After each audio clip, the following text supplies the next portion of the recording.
What is up, guys? This is the Comeback Sports Podcast. I'm your host, AJ, and this is Season 5, Episode 6. And joining me is reoccurring guest, Mike. What's the word on the street, Mike? How's it going? It's going pretty good. Just living that work from home life, living it up. Oh, yeah, same here. We were just chatting about our work from home things because, we both work from home.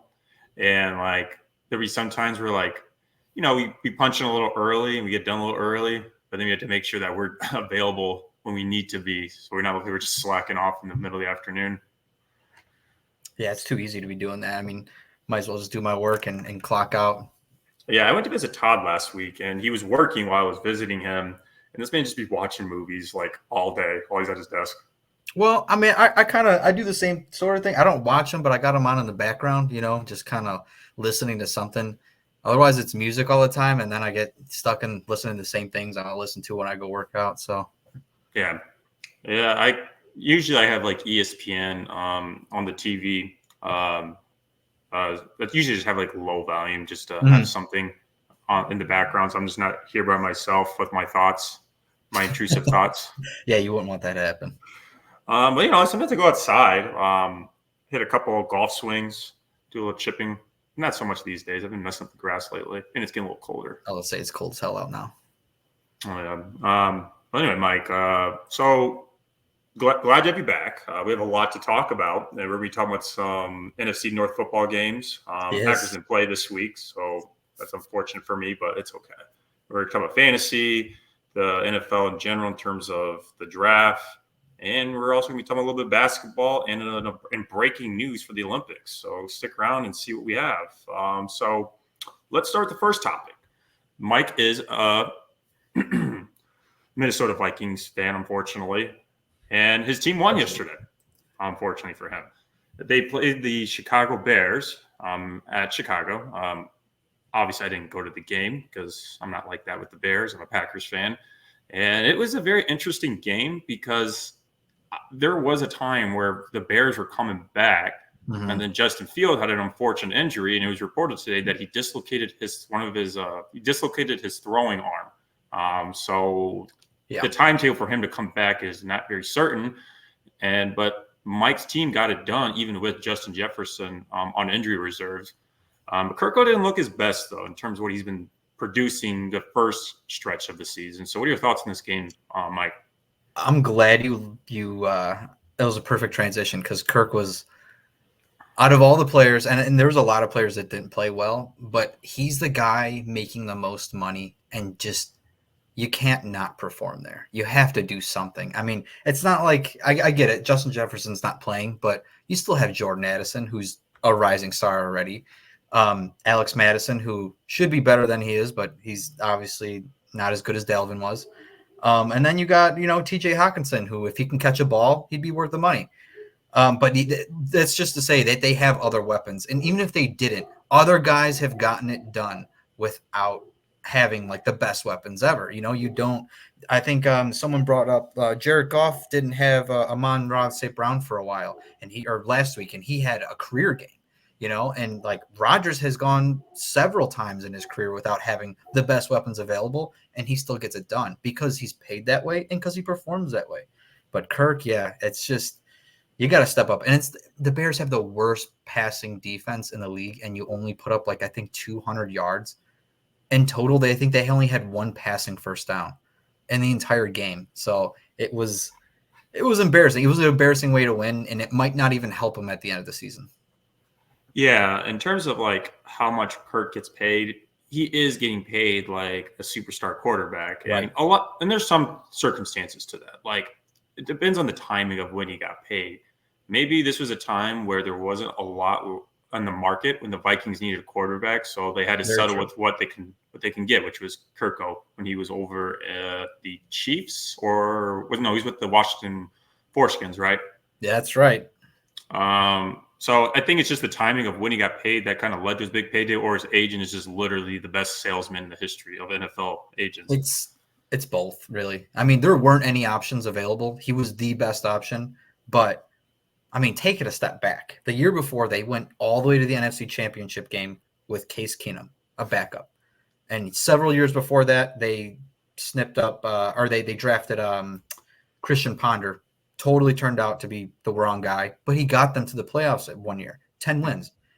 In Kirk's first, this is now 6 seasons, so first 5 seasons, they've only made the playoffs 2 times. And one of the years, I mean, 2018, it was the almost exact same team, exact same defense, one of the best defenses in the NFL. The only difference was instead of having Case Keenum at quarterback, they had a guy who's been a starter for a while, and he only got 8 wins out of the year. I mean, it was a floundering performance, and it's kind of been that's how it's been since then. I know they had one great year last year, but that doesn't make up for the 4 years before that where they were a Super Bowl ready team when he got there, and they fell apart right away. And a lot of that has to do with coaching, but at some point, again, you're the highest paid guy out there. You're the quarterback. That's your responsibility to bring it together. You know, I forgot about the Case Keenum days. That was kind of when I was first getting into watching football when I was about to graduate college. And that team was ready for the Super Bowl, and there was no difference when Kirk came on board.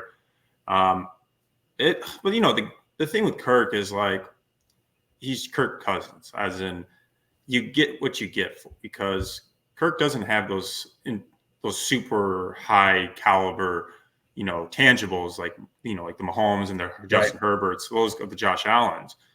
Like the joke is like I saw this meme where it's like there's a lot of Kirk Cousins in the league. They compare him to like Daniel Jones being a Kirk cousin. Yeah. They say Ryan Tannehill is Kirk Cousins' cousin. and like so like that's just the thing with these Kirk Cousins kind of quarterbacks is we're like they want a guy that can run a system is what it sounds like, kind of like a Brock Purdy. But Brock Purdy, I can't compare to Kirk Cousins for a couple reasons. One, he's too fresh, and that's a completely different team compared to the Vikings. But it's the same kind of concept to where Kirk knows he's not the most talented player, but he knows he just has to execute and put the hands in his playmakers, being JJ or at the time Dalvin Cook, you know, all these guys, or TJ Hawkinson. Like those are the guys that are going to make the bang for the buck in terms of the yards after the catch. And Kirk knows that, and he just knows he just has to execute. Like he's not the kind of hero ball type like you see from like Mahomes or Rodgers, where like, but sometimes you have to be when you're getting paid that much, and that's just the circumstance that he's in. Yeah, when you're paid that much, for sure. And he's in love with. He said it himself. He likes being the point guard. You know, I'm going to facilitate this team. I'm going to get them the ball. That's great, man. But then why are you eating so much of the cap space? You know what I mean? If you're admittedly saying that, hey, I'm not the most talented, these guys are more talented than me, then shouldn't the people around you be making a significant amount more, or not more than you, but just spread out more money to those players? You know what I mean? That way you can retain talent. And that, you know, that's what Tom Brady did for a while. I hate to bring that guy up, but you know what? That's what he did for a while. He's like, I'll sacrifice some of my pay so that we can keep some good defensive pieces so they can bail me out. That's what the Vikings need. Yeah, and Tom Brady's an interesting case because again, a lot of quarterbacks take pay cuts. But like, here's the thing though: when you're a quarterback and arguably the most valuable player, like when you take a pay cut, that also diminishes the max that other players get. Like, sure, they'll get paid, but they'll never be the highest paid player on the team, especially if the quarterback is taking a pay cut. So that's kind of like the being the devil's advocate to where like taking a pay cut is great, but you're never gonna make more than the quarterback and when he takes his pay cut. But it just depends. Like it depends on the position too. Like linebackers, I'm sure they're not going to make it multi-million-dollar contracts that are up in the same realm as a quarterback contract. But yeah, it definitely helps when you have extra cap space to really get players, and makes me think about like the Bears have a lot of cap space still, right? A lot. What are they going to do with it? And that's been on my mind a lot too, because if I'm the Bears, I mean, at this point, Justin Fields has had this is year 3, and you know, take the injury out of it, he's just not been it. He's not been what they thought he was going to be. If they're going to move on, do you really want to go with another young kid, or do you want to go out and get someone on the market? And Kirk is one of the guys that's going to be on the market. I don't think he would ever sign with them because I think he does want to play for a team that's in a dome. But like they have the money, they'll have the money next year, you know. So they're one of those interesting teams where I think they made a mistake in paying so much for 2 linebackers right away. That was like their first 2 moves.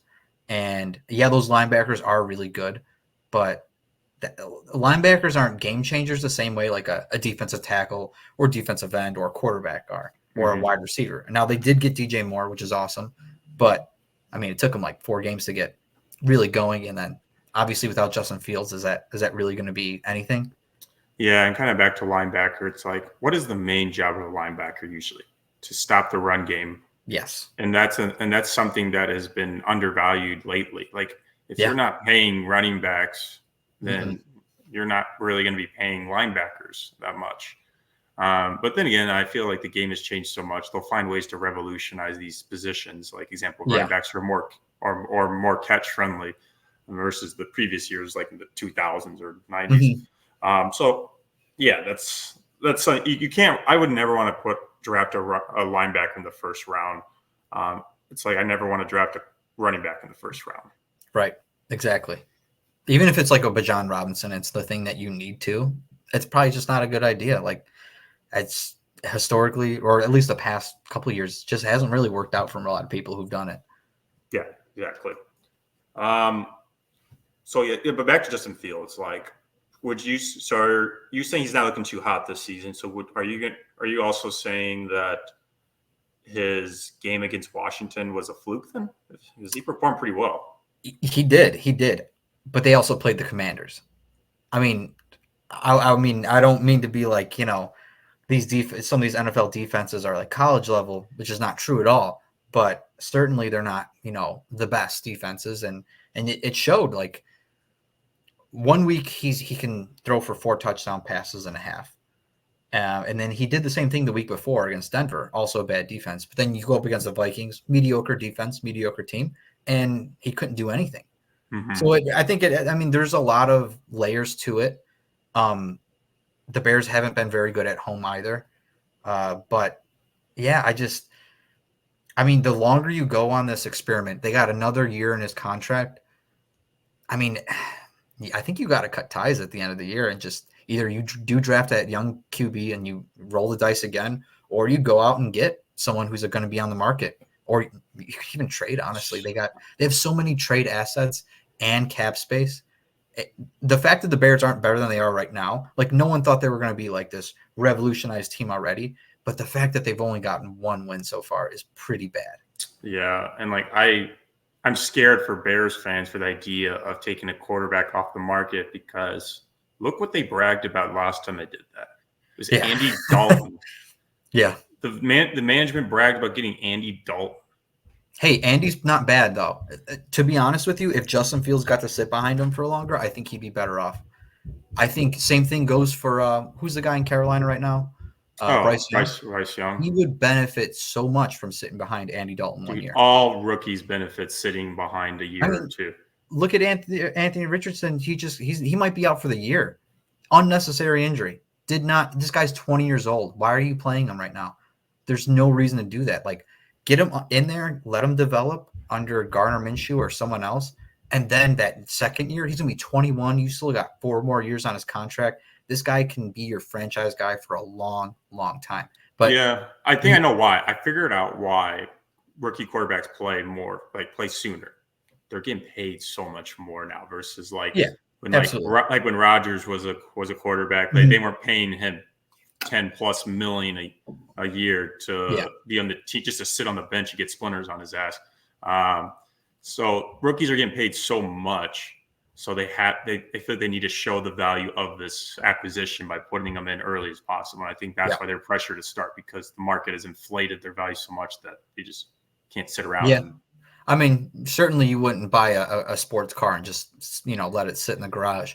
But if it's wintertime, you do. You wait until a better season. And that's the case here. Like, you can invest money in a guy and still be like, hey, the best thing for this person right now. And this doesn't go for everyone. There's some guys who come out of college and they're starter ready. But at 20 years old, I can't. It's hard to say that guy was going to be starter ready. And now he's injured, so you're not even going to get the rest of the season probably to see that, And he's going to start the next year. He's got an injury already on one shoulder. I think it's the throwing shoulder too. So that could be an issue for years to come, we don't know. Yeah, that's true. And I like Anthony Richardson too. Yeah, He's I wish the Vikings got him. yeah, he's great. He's surprised me because my hopes were Bryce Young was going to be the truth this season, but he's been struggling. But that's a topic for another day. Yeah. Let's move forward. Let's start with the next NFC game, which was the Lions at the Bucks.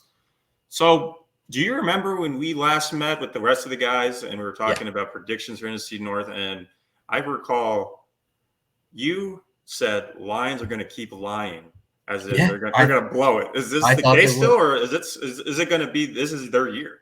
Unless they have the exact opposite of what they did last year, where they only had one win for a while and then they turned it on, and then this year maybe they'll go have one loss and they'll turn it off and get a bunch of losses. I don't see that happening. Honestly, I was totally wrong. The Lions look just great. Like, there's no other way to put it. They don't. I thought that first win, or that first they beat KC. So that first win against KC, I thought that was a fluke, but the rest of the year it's proved that no, like they're a good team. Like, if anything, they're really gritty. They fight a lot, and there's no lack of confidence. There's not a team that's going to go out there and be like, oh shit, we got to play the Chiefs or something. You know what I mean? Mm-hmm. No one on that team feels that way. Where other teams, specifically the Vikings, I feel like anytime they play a good team, the Eagles, the Chiefs, anything like that, Cowboys, you get that sinking feeling like this team's definitely better. The Lions never think that way, and their fan base doesn't. And they're.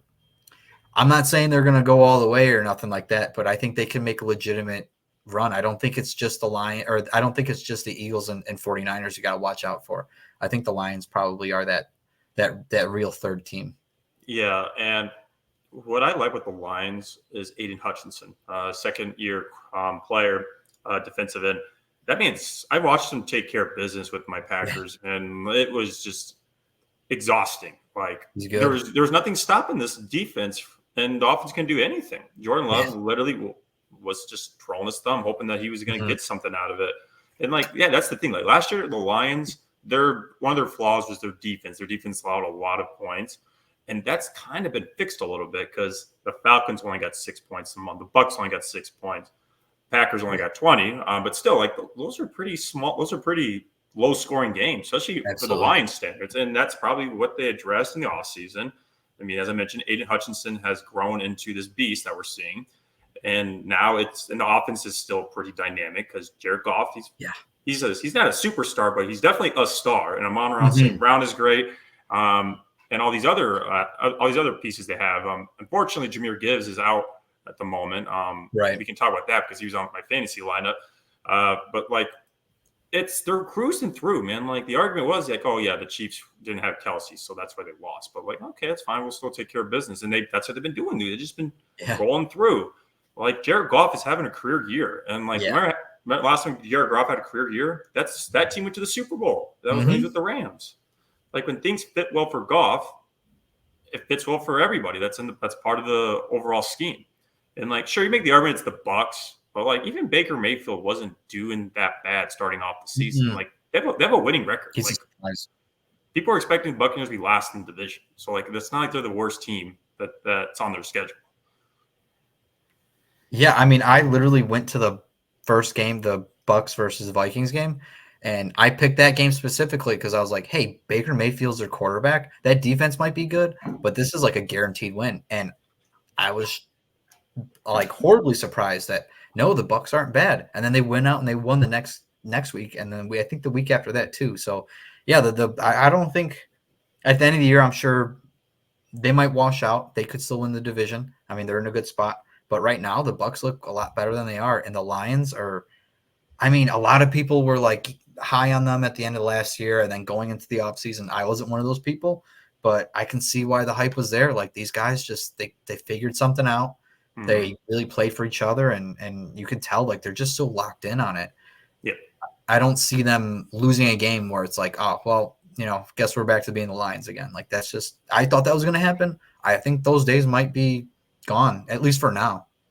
Yeah, I mean, that team would run through a wall for Dan Campbell. I mean, he's such a he's just a player-friendly coach, and he has a lot of grit into how he goes about his business. Sure, there were speculations that he wasn't good coach when he first started out because he made some questionable calls on his first year or two of coaching, and that's fine, man. Like, I understand, like, you get paid a lot, so you're expected to be the know-it-all and the expert of all experts of college coaching. But honestly, man, if anyone on their first year of any job, whether it's a professional football job or just a desk job, you're gonna make some mistakes, and you kind of have to be a little bit flexible with it. And thankfully, the Lions were, and they gave him a chance. And every year, he's gotten more and more wins that he's been a coach. So hopefully that trend continues. But I would like my Packers to be in the conversation for the NFC North again. I just don't know when that's going to be with the Lions now in the picture. So we'll see. Yeah, they're not the pushovers anymore. You don't see them on the schedule and think this is an automatic win. You know, you can't count those on your win column anymore. They're going to be tough every time now. Right, exactly. And then you have David Montgomery, who is a former Iowa State player. But he's also a former Chicago Bear, and now he's been killing it too. I think he had like 2 or 3 TDs against the Packers when they played them. Yeah, well, you know what? The Lions know how to get more out of people. Like they'll throw you in there and you're probably going to succeed. I mean, even what's that kid from I think he was from Alabama, the one that got caught with gambling, Jameson Williams. He is looking like a baller, dude. Like the limited times that he's played, he's caught like really long touchdown passes. He made some crazy acrobatic catch the other day. So I mean, they might not draft in the smartest way, but I feel like they nail every pick that they get. They got that tight end Laporta. Who the hell is this guy? Now he's the number 1 tight end in the league.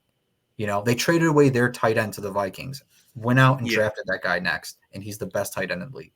Oh, yeah. I can speak on Laporta a little bit. Like, you're right. He wasn't a stellar or a high-profile pick, but he played for Iowa, and so I've seen him play a few times because I watch Big Ten football, and my friends are Iowa fans.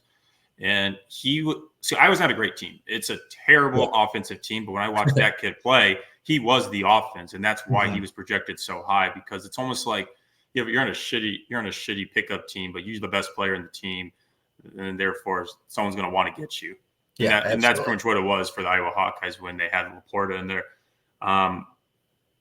He's been great. He's had a couple of touchdown passes. What's really interesting was that the same game he had his first touchdown pass. The same week, a former Iowa Hawkeye, George Kittle, literally got a touchdown pass on the same exact play, and they're on. I saw that. Yeah, interesting. It was a cool little play design. Again, the Lions they're innovative. They're not afraid to take risks. That's probably why they're winning so many games and why like last year seemed like such a mess. Like they were taking a lot of risks, getting through a lot of things. Now they're taking smarter risks and it's succeeding more often. And they're getting creative with their plays. It looks good. Like I hate to say I kind of wish I was a Lions fan right now, but I kind of wish I was a Lions fan. Like that seems like a great ride to be on right now. Oh yeah, I'm sure it is. But we'll see. Because there's no hope for my team, I will be rooting for Lions a little bit more. I couldn't do that. The Vikings could go 0-17. I would never root for another team. I just can't do that. Yeah. Yeah, well, I'll admit it is starting to change a little bit considering the Packers haven't won the last 4 matchups against the Lions. So I'm starting to slowly dislike them a little bit. I used to pity them, but now I'm just starting to dislike them because we're not getting much out of it. And this was with Rodgers, too. We couldn't get anything done. Okay. Let's go on our fantasy teams. How are you doing in your fantasy line? I know Mike has been in a few leagues. Let's see. And we talk about fantasy a lot back at the old office. But I can tell you I'm not doing too hot. Yeah, my team is right now we're 3-2. Depending on what happens tonight, I'll probably more than likely be 3-3 because, I mean, this guy's got CeeDee Lamb in Dallas defense, and he only needs 13 points to win. So I'm probably going to lose. Mainly, I was doing really good up until this week last week because Justin Jefferson got hurt. He's going to be out for a while. I have no idea how long he's going to be out for. He was my my point scorer. And then Justin Fields and DJ Moore. And they were awesome together for 1 week or 2 weeks. And now Justin Fields is hurt. I got to find a new quarterback. So I'm probably going to be going to 3-3 at the end of this week. And after that, honestly, I better because I I have no one on my bench. Yeah, I have no bench. I'm gonna be 2-4, and like this is my starting lineup I had this week. Like Kirko was the number one quarterback for like 2 weeks. Like, oh, Yeah. dude, this was such a steal. Brian Robinson Jr. He's been great. He's pretty consistent. Yes. Dude, I don't have a running back too. Like Zach Charbonnet is my running back too because Jahmyr Gibbs has been disappointing when he plays, and he's been disappointing also because he's injured and he's out. So I just got this two-point dude on my lineup just to fill a spot. Oh man. I used to have Joe Mixon, but I traded him away so I can get Marquise Brown, and I won that trade. So I'm glad I came on top of that. Like Chris Godwin, he's been pretty consistent, putting up 10 points a game. Yeah, that's what I need. I need consistency. Travis Kelce was my first overall pick, best pick I've had in a long time because he's been killing it. KJ Osborne, I actually picked him up on waivers this week because I heard Justin Jefferson was out. I'm like, oh, this dude's gonna get way more catches, and not quite where I wanted to be, 6 points, but maybe next week will be better. Pass defense. Yeah, do you like I think the Ravens are literally my most highest scoring team. Like I got 13 points from the Ravens this week. Super good team, super underrated. I did not think the Ravens were going to be this good this year, and they are very good. See, Ravens to me are the most consistent team I've ever seen in a long period of time. Like it's never like it's either 10 plus wins or 5 wins. It's always in that middle range to where they're going to be in contention for the playoffs like every year. Yeah. It's coaching, dude. Yeah. And in terms of my bench, I just have been no luck. I mean, Tank Dell, he's out. Drake London, I hate him because he either stinks really bad or he does really good. He put up 16.5 points this week, but he had before that, it was nothing. It was like 9, I think. Well, not 9. Oh, it was last week. Oh, he had 10. I was like, oh, okay. But then he had 5 the previous week. But I don't know. It's also the Atlanta Falcons. So it's like this isn't a super high-powered team, and so I'm not going to trust Desmond Ritter to give Drake London the ball. I don't trust him either way. I mean, honestly, that guy's he's not been what they thought he was going to be. Oh, yeah. And then my 2nd or 3rd round pick, DeAndre Johnson's on injury reserve. So that's cute. Oh, you guys get one of those? See, now I like that. I like that having a designated spot for that because I got 2 guys that I could do that to right now. I got Kyler Murray, who is just sitting there. I have no idea when he's going to play, but I picked him up because no one else had him. Yeah. And check this out, dude. I literally lost by half a point. You know where that half a point came from? So who? My friend Rain, you know him. He had the Bills defense as his final player. And you know what happened that game last night, right? No, I did not. I didn't watch any of that game. Oh my gosh, bro. It was the last play of the game and the Giants could have won it, got 6 points. Oh, I did see that. Yeah. And if they would have got that touchdown, I would have won fantasy because the Bills defense would have got lesser points. Right. If that touchdown was caught. Then there's controversial opinions about if it was holding or not. I thought it was holding, but when you slow it down, it looks like holding. When you go live speed, it's a hard call. I mean, it looked like Darren Waller's pushing off too. So if you're not going to call anything, don't call anything. But if you're going to call something, you got to call both. Yeah. Yeah, I was pissed. I was really pissed. I actually was more pissed because at first it said I won. I'm like, oh, okay, I didn't need the touchdown. Awesome. But then it corrected itself. And then the next morning I wake up to where it says I lost. I'm like, Jesus. Yeah. And that's my rant for fantasy. In terms of how I'm going to look for the rest of the season, my goal is just to make the playoffs. That's it. I just want to make the playoffs. If I can't do that, I just don't want to get less. Yeah. I mean, I have a shot at making my playoffs, but I mean, I would be going in at the last spot, and there's just no hope from the other teams have such better rosters this year. I did a terrible job drafting. Yeah. Do you have a weird fantasy thing where it's the loser has to do something? We're trying to set that up. The problem is almost everybody in that fantasy league that I'm in is in Springfield. So I'm the only guy over here. And we just have never really fully ingrained. We don't even have a trophy. So we're trying to figure out what the loser should have to do, but we don't even have a trophy yet for this. I've been advocating that we reward the winner first, and then we decide on a punishment for the last guy. Someone floated the idea of whoever's last gets kicked out of the league, and then we rotate in a new guy. but it's kind of hard to do that with an auction league. Yeah, that's true. That's the long run kind of thing. Mm-hmm. Yeah, I forget. Like wait, you're from Springfield? No. I went to school with a bunch of people from Springfield. That's right. Okay, I was about to call you Homer Simpson over here.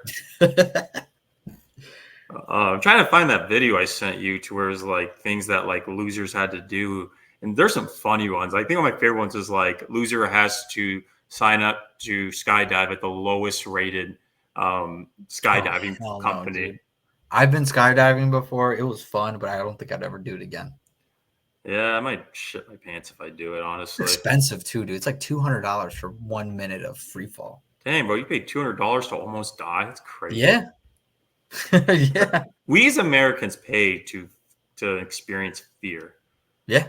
Like All the time. we pay for fear for entertainment, while other countries they For go life. through fear for survival. Yeah. That's crazy.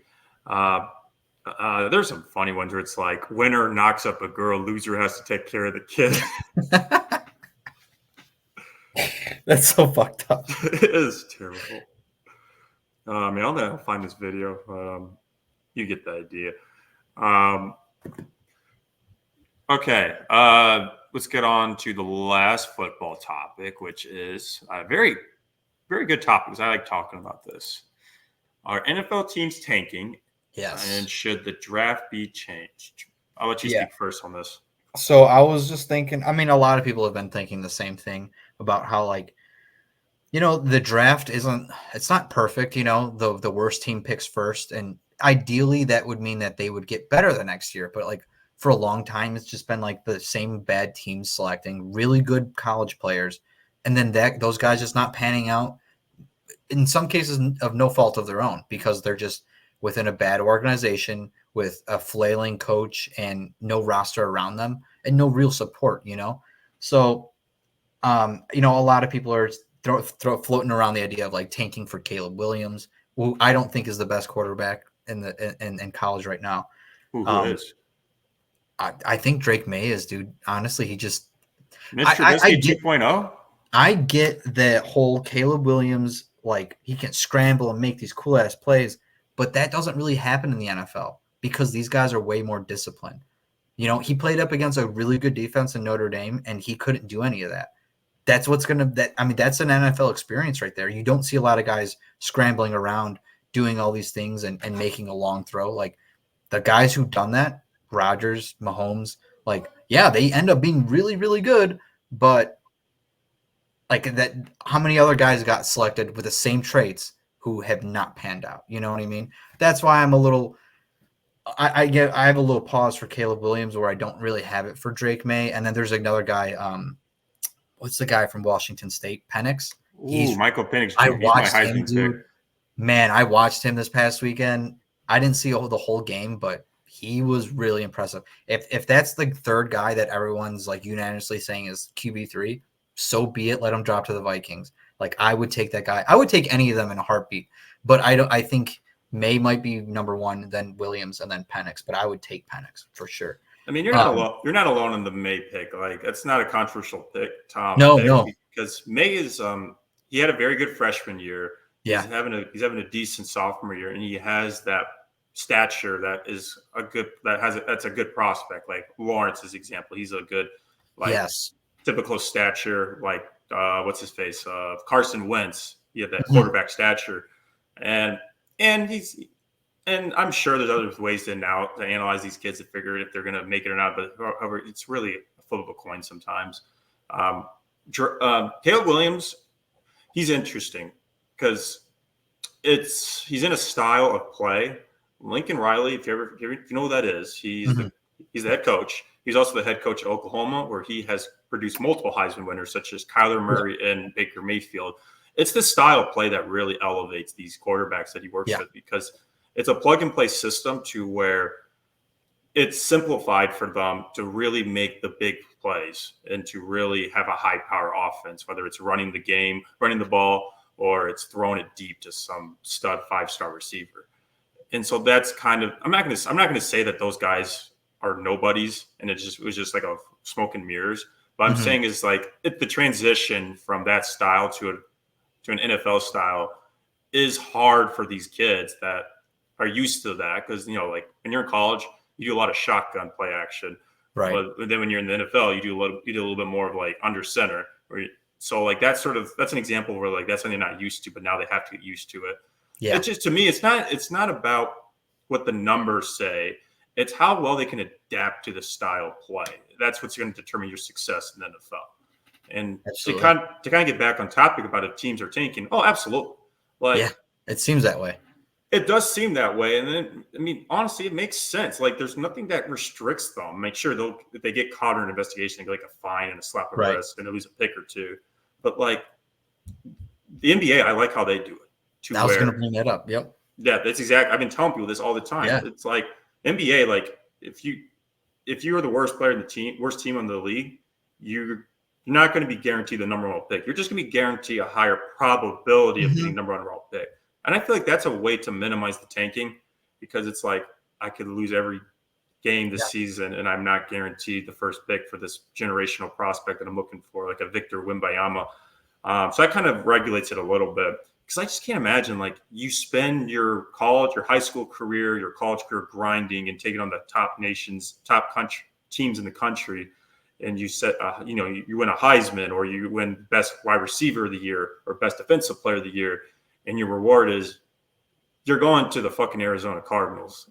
That's the big fear. Like the Cardinals were the biggest fear. Like they're a really, really bad organization. Like they were just graded in the offseason as like they did like some sort of player survey where they got an F minus for like on a grade scale. Like it was the worst across the board.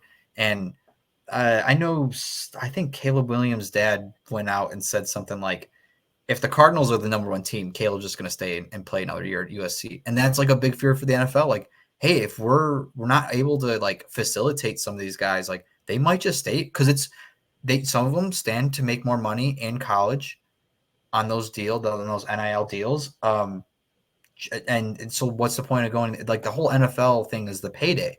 But if they're making good amount of money in college and they're still able to play with their friends and stuff, like why leave that? Why leave it for one more year? And yeah, I mean the whole lottery system. It also benefits like the player himself, who's going to be not forced to be on the worst team in the NFL. He could be on like the 13th worst team or something. Who's actually pretty average, and maybe he's the final piece that they've been waiting for. I don't know, but it at least gives those guys a little bit more of an option, even though they're still selected. They don't get to pick their team. It still gives them like the option to be like, all right, I could be with like a Cleveland Browns or something like that with a great defense. I don't have to do it all on my own. Where with the Cardinals, you're probably gonna have to do it all on your own. They have no one around them. Yeah, maybe the Cardinals is a bad example because they're not as worse as I thought they're going to be, but still, it's not a great team to go to, and it's difficult to go play over there. But it's like it's just a better way to kind of like hold teams more accountable in terms of how they're going about the business of football. Because if you're fucking losing by 40 plus points, that's not going to hurt your record. It's going to hurt the ratings. Like people are going to turn the game off. They're going to watch something else, whether it's another football game or another program, and the NFL loses money. Like they want to keep these games close. That's why people watch these games. I've had my dad example. My dad asked me, "Hey, do you watch college football?" I'm like, "No, those guys are amateurs, and the games are always super high scoring or super like." There's differences in like it's a blowout game. Like that happens more often for college versus NFL.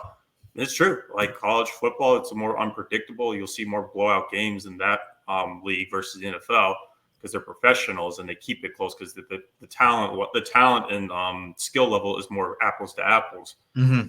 And if you tanking, you're not going to look like a professional, and then it's just going to like, why the fuck are we watching this game? Like, exactly. Like, you just like you want to be able to both like offer some of these guys like or offer audiences like just a better viewing platter. Like you don't have to watch the worst teams with the worst players play all the time. Like there's going to be some gems in there. Every matchup could be really competitive. I feel like the NFL in general, a lot of teams have just been like extra bad this year. There's a couple of really good teams, and then there's very few mediocre, and then everyone else is just really below average. Like no one looks that scary out there. Mm-hmm. Yeah. Just look at Eli Manning, for example. He almost went to the Chargers, and Yeah. it was the same situation. Right. And where, like, I'm not playing for the Chargers. Like, he pretty much did a holdout, and he didn't go to the Chargers. He went to the Giants. Like, sure, I guarantee at the time people are complaining about, oh, Oh yeah. this guy's not a good. He's not a true hard worker. Blah blah blah. This and that. But people forget about that one now that he has 2 Super Bowls, and it's probably gonna be the Hall of Fame. And look, you know who also got, you got picked up instead of Eli Manning? Philip Rivers. Yep. And I'm not saying Philip Rivers regrets his choice of going to the Chargers, but like it kind of puts in perspective. Like, if the Chargers didn't pick me, I might have gotten picking up by the Giants or another team and have a Super Bowl. You might, you might have. I mean, who do you think is better? Who had a better career? I'd probably say, without the Super Bowls, Philip Rivers had the better career. But dude, the Chargers could never get it done. Where the Giants always had that really good defense, so they were able to get it done against the best team too. So I mean, it is weird. And it's weird that no one else has gone out and been like, hey, I don't want to play for this team. You know, like when Deshaun Watson came in and he had to play for the Texans, like that would have been a clear case of, I don't want to play for this team. Like, they are so bad, I'm probably just going to get hurt playing. He ended up elevating them to a playoff status team for a short time, but like, yeah, and I think that's what get these players to not be problem players or problem draftees, to where like, oh, so and so did it. Joe Burrow took the Bengals to the Super Bowl. I could take a shitty team to the Super Bowl too. Yeah. Like, look, those kind of stories give them hope that it's not, there's, the grass is green on the other side, or like there's always a chance that I could be the man that saved the city by taking the team to the promised land. So there's always that glimmer of hope of why they don't hold out. But like, I'm sure there are guys that think, oh, I don't want to go to these teams, but they're not going to say because they don't want the negative attention on, especially on draft day. Like, if you're saying, I don't want to do this, like, oh, I don't want this guy either. Like, the other teams are going to be questioning him too. Absolutely. Because I think that's one of the questions. I think when they do those pre-draft interviews, I think they ask them sometimes, like, are there any teams that, you would really want to play for and stuff like that? And I think a lot of players are smart. They just dance around it like, oh, I just want whatever opportunity. Of course, there's probably some teams they want to play for. But if like you said, if they said that, everyone's going to give them a side eye. Like, what do you mean by that? Like, so you wouldn't want to play for this team or that team? Like, what if you do end up playing for that team? Then what? It's a weird situation. If I was someone who's going to be a superstar and stuff, I mean, I would be thinking about my future totally, but you'd have to make some compromises for sure. Exactly. Can you imagine, like, in corporate America, they have like drafts or trades? Yeah. Like, a company goes on bankruptcy and they get the first overall pick for the next year's company draft, like corporate draft. Yeah. They get this Harvard business law student after they file for bankruptcy. Yeah, and he's supposed to just turn the whole company around. Yeah, I mean, that's kind of like what it is. I mean, sometimes that's what you're asking a 21-year-old kid to do, is like, oh, you gotta turn this whole thing around pretty much by yourself. Oh, brother, it's like, kid came in by Iberia, but he has to change an organization, a multi-million-dollar organization. Yeah. I mean, can you imagine just chilling at home? I get a message in my box, hey man, we just trade you to Best Buy, so pack your things. Yeah, just pack up your shit. It's like, you get anything in return? Like some TVs. Some TVs, like Geek Squad membership. Man, that must suck for like families too. Like, you build this community, or you become familiar with this community that your husband plays for, and then the next day he just gets traded. Now you have to leave in like 2 days. Yeah. Oh yeah. I feel like I never want to buy a house if that were the case. It's like, so much work. The trade market, the way it works in like the NFL, I read something about how the transition is so quick. Like, once you're traded, that same day, you have to get on a plane and start moving over there right away. Like, you have to pack your things and move right away. Like, you have especially in the NFL, because it's such a week by week thing, you have to go super fast through it. Where I'm sure it's not the case for like MLB and NBA, but those are totally different scenarios and totally different seasons. It's wild, man. Like, I wouldn't want to be young and having to get traded like that and just pack up everything and move. Like, you got to leave everyone behind. That would suck. Yeah, it'd be hard for the kids, especially. Yeah. All right. We got two more topics. We're pretty good on time. Mike, you want to talk about Wimbanya? Yeah, I'm not like a big NBA follower, not as much as I used to be, and I was not like super hyped up like everyone else was about this guy. But man, I saw some clips of him this last weekend, and like his size is already staggering, like when you see him in photos and stuff. But then when you see him like moving on the court, the way he can dribble, block shots, just from the distance that he can dunk is pretty ridiculous. Like he could be so far away and like Michael Jordan that thing in Space Jam, and it's wild, dude. And watching guys just like not even try to shoot around him because they know like I'm probably gonna get blocked here. Oh yeah, like there's a reason why there's a lot of hype around him. Like he has I see this it now. he has this superhuman body type to where he not only is he super tall and can poster anybody, but he has good handles and he's got good handles and he can shoot pretty decent. It's like those are components of a game that not every player has. And in terms of kind of what my expectations for him are, I don't like to put high expectations on Right. anybody, whether you are a veteran or you are a rookie, because there's things that come into play that determine the success of your season, your coach, your team, the other teams that you're playing against, and it's just not fair. Like I'm not going to say this guy's going to be an all star, like he's going to be a rookie all star. He probably win rookie of the year. So that's good. That's probably high probability. But I just want the kid to have fun too. Like Yeah. you have a chance to play with the greatest players in the history of the Mhm. game, arguably, and you are at their level. You get to go to so many cool cities to play, get to meet a lot of people outside of basketball. Like I want rookies to be able to have that sort of perspective where like I'm here to improve my game, but I'm also here to enjoy the game. And so with this kid, I want him to continue to play the game.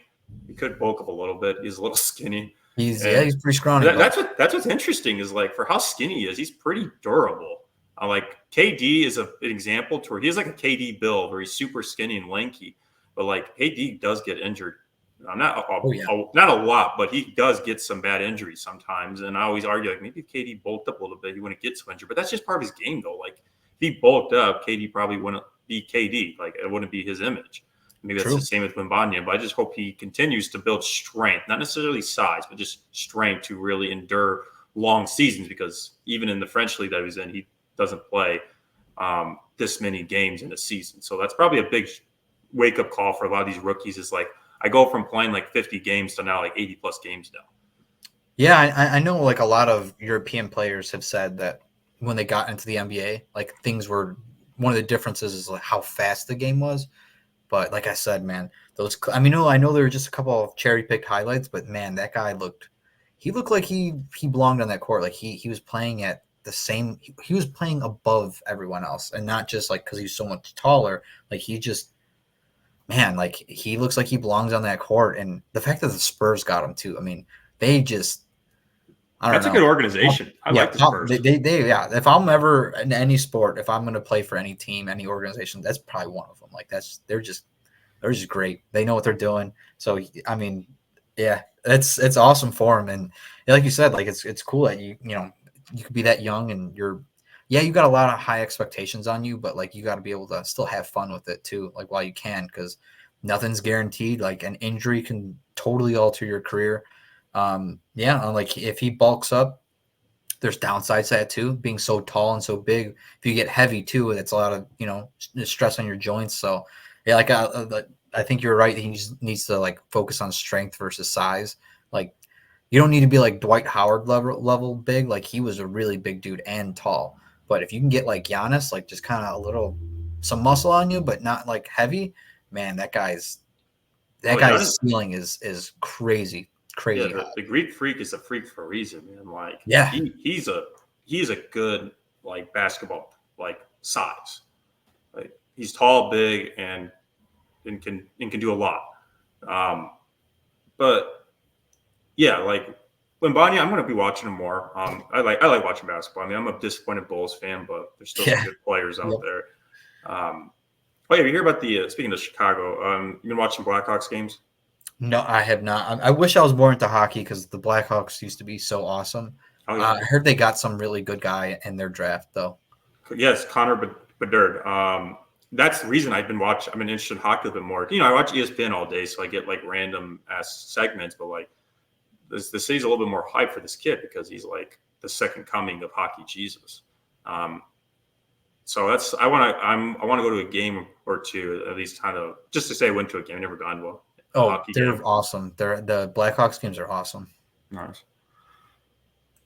Okay, we got one more topic. So this is not breaking news, but it's recent news. So it's been announced that cricket, flag football, lacrosse, squash, baseball, and softball are going to be added to the 2028 Olympics here in America. I think Los Angeles. First thing that sticks to my mind is flag football, because America produces pretty talented football players, and so I'm curious like how well that's going to be. Is it going to be like USA basketball is the dominant juggernaut of Olympics basketball? Is that going to be the same for flag football? What are your thoughts on flag football along with the other sports that are going to be added? So I saw a segment. I think they had it on during the Bears Vikings game, or maybe it was on the London game earlier on Sunday.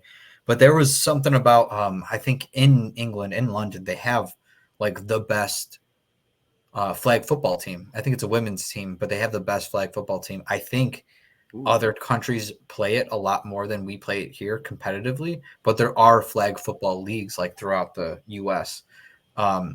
I don't think we probably have the best ones because most of the players would probably be focused on actual football. So you probably wouldn't get too many people playing flag football who are like that level. I think other countries would who aren't so football obsessed like we are. Like that, you're probably going to find better players and better teams around around the world. Oh yeah, yeah. It would be nice to just play like actual like professional football against countries instead of just cities in America. Yeah, That would be it would cool. be But kind of cool, but the logistics of it on like of that whole thing, no, you'd never get an NFL player to sign up for that because that's just more injuries. more games, more travel. Yeah, that'd be a big headache. Um, yeah, and cricket's pretty big international, especially in like India. Yeah, So that'd be cool. Lacrosse is kind of cool to watch. I feel like that's like such a not a posh sport, but like usually people with higher income play that sport, especially yeah, in the Midwest. I think lacrosse is pretty big in Michigan. Um, it's like a rich Midwestern sport. Um, I didn't realize it was big outside the U.S., so that'd be cool. yeah, I have no idea. Squash. I never played squash, so I don't I really think I know. played it once. That's the game I'm thinking of. Squash. Yeah, but baseball and softball will be cool. Baseball and softball are big everywhere in the world, so that the competition is going to be great when that gets added. I can't believe that wasn't already added, but I think I'm thinking of something else. I think I'm thinking of like there is like a sort of one for baseball, but it wasn't ever part of the Olympics. It's something like totally different. Mm-hmm. I'm surprised cricket wasn't on there though, because yeah, that's like a really popular worldwide sport. I thought that was already in there, but that's cool that they're all being added. Oh yeah, it's very random too. Like it's just like, oh, we're gonna have these sports by the way. Yeah, well, have you ever looked at the full list of games? Like, there's some on there that you would not think are a sport, one, and then two that would already be in the Olympics. And it's kind of mind-boggling to like look at that and be like, oh, all these other sports are like the ones being added right now. A lot of these are more recognizable than some of the ones that are already in there. So I wonder if they're going to take anything out. Yeah, isn't chess an Olympic sport? Yeah, I think that's one, but that one makes sense. I mean, it's a game, It's a game of intellect. They're all yeah, games if you think about it. right? And it's the Olympic Games. It's not the Olympic sports, so it kind of makes sense. Yeah, that's true. No, yeah, I think I told you I did a 5K race on Saturday. Oh, you did the beer mile, right? Or is that different? It's different. It's similar. It's a 5K race, and then there's 6 stops in the middle of the race. It's like every 1K or half mile, I can't remember. Where they have a stand where they have a shooter, like a 3-ounce sampler of Yeah. a craft brewery that's sponsoring the race. Oh, nice. And you stop, you drink it, and then you go back to running, and you run to the next station. Oh, nice.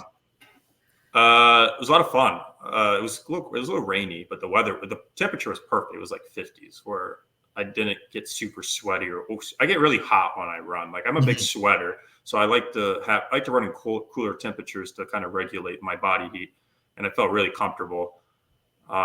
Ended up winning the race. Oh, for real? Yeah, I was. Hey, dude, what was your time?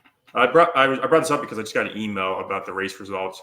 So I'm looking at it.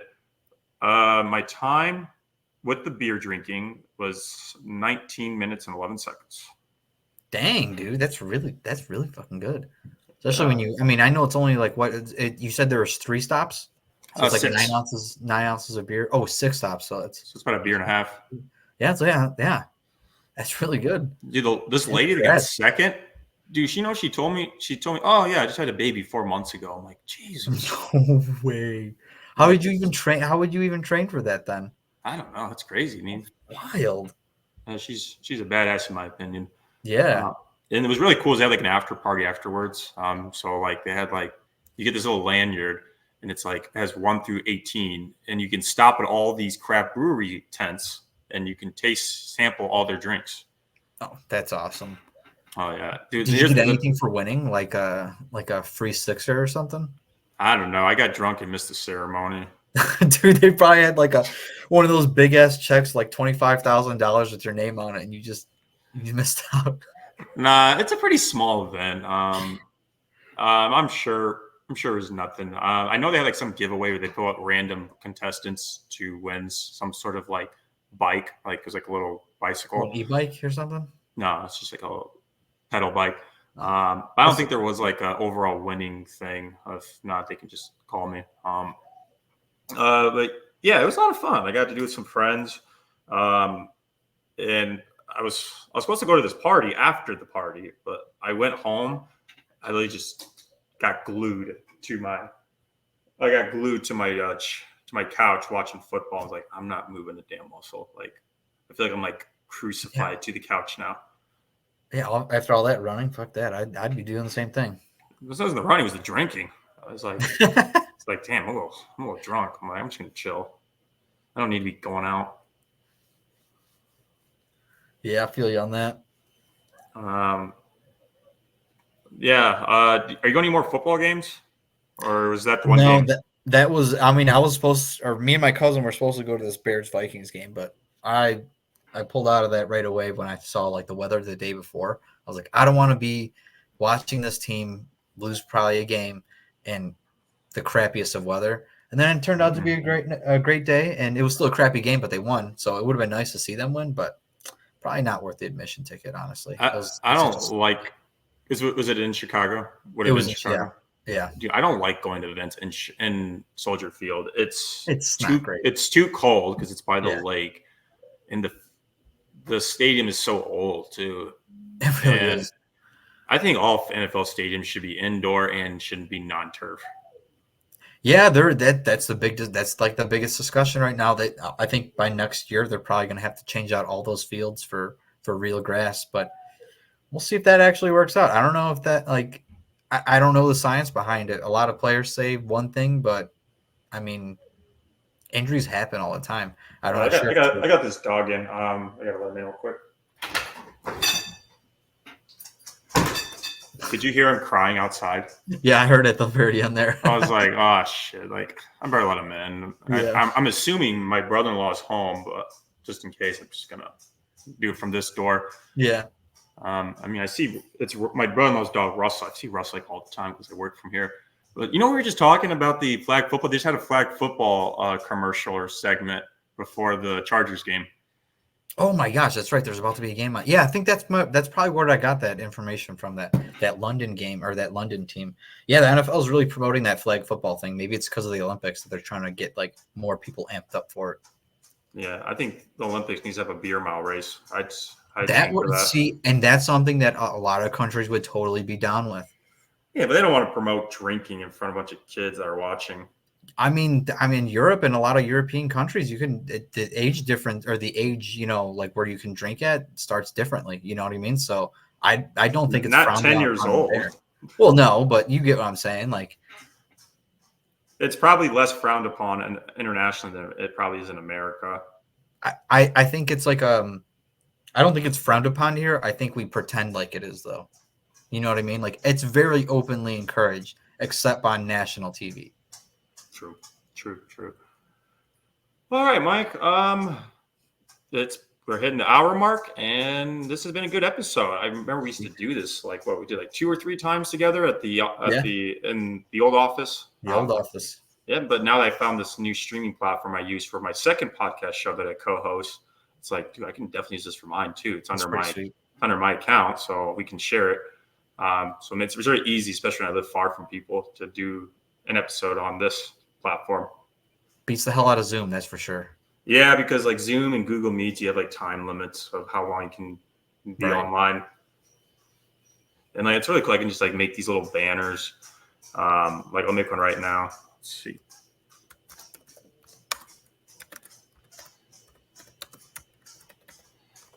see.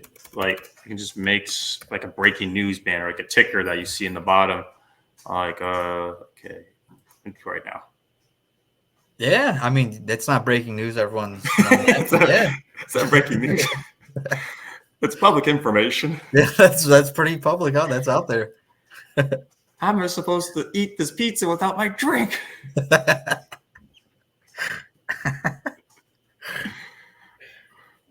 All right, I'm gonna let you go. Thanks again, Mike, for hopping on. We'll have to do this again since it's a lot easier for us to do it now. For sure. And thank you to all the listeners and viewers for watching today's episode of the Comeback Sports Podcast. Remember to like, subscribe, and share this video with a friend. Every little bit helps. Well, we will see you guys in the next episode. Take care. Peace out.